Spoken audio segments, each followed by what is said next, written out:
Housemates sa living room para sa isang mahalagang balita mula sa outside world.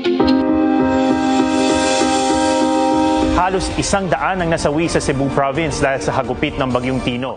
Housemates, sa nagdaang mga araw ay muling sinubok ang ating bansa ng kalamidad.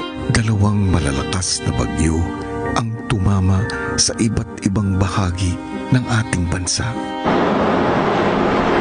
Ganito kalakas ang hanging dala ng Super Typhoon Uwan sa Daet, Camarines Norte.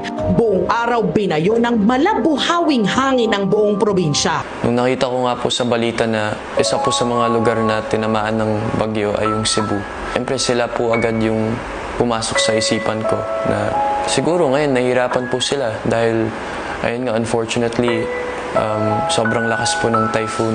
Siyempre po naisip ko lang po yung family ko, especially my mom. Iniisip ko lang po yung kalagayan nila ngayon. Alam ko pong malalagpasan nila kung ano man po yung nangyari sa province namin. And I'm sending prayers po to everybody na naapektuhan. Nung napanood ko po yung balita ko, yung iniisip ko lang din po talaga yung pamilya ko kasi danas na danas din po talaga namin yung pagbaha, kuya. Kasi every time na binabagyo po kami, talagang walang natitira sa amin, kuya. Pasado alas 11 ng gabi nang naramdaman ang hagupit ng Typhoon Tino. Dala ang matinding ulan at hangin. Sobrang nadurog yung puso ko kasi parang I feel so powerless. Sana makatulong ako na sana in a way I can provide and I can extend my hand to those in need. Sa mga panahong ito na humaharap ang ating mga kapuso at kapamilya sa walang katiyakang sitwasyon, ang inyong panalangin at pakikiisa ay makapagbibigay ng liwanag at pag-asa sa ating mga kababayan.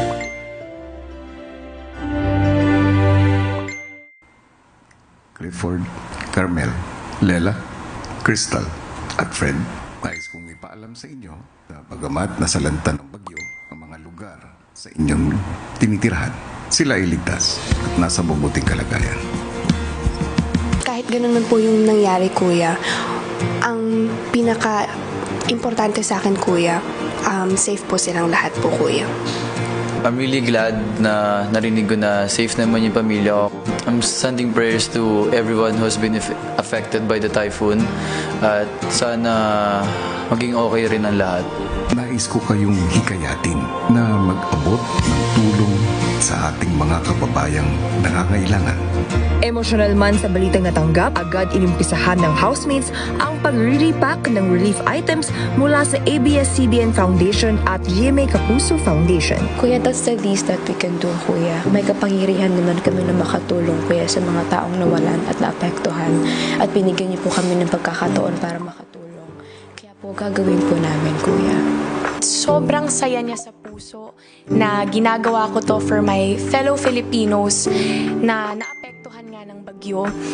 And kitang-kita ko po talaga na sobrang porsigido nila na makatulong para sa mga kababayan namin. So, sobrang saya ko po ngayon. I really like to help. If kaya ko po, nakakatuwa po na makaka-help po kami kahit sa maliit na bagay lang po.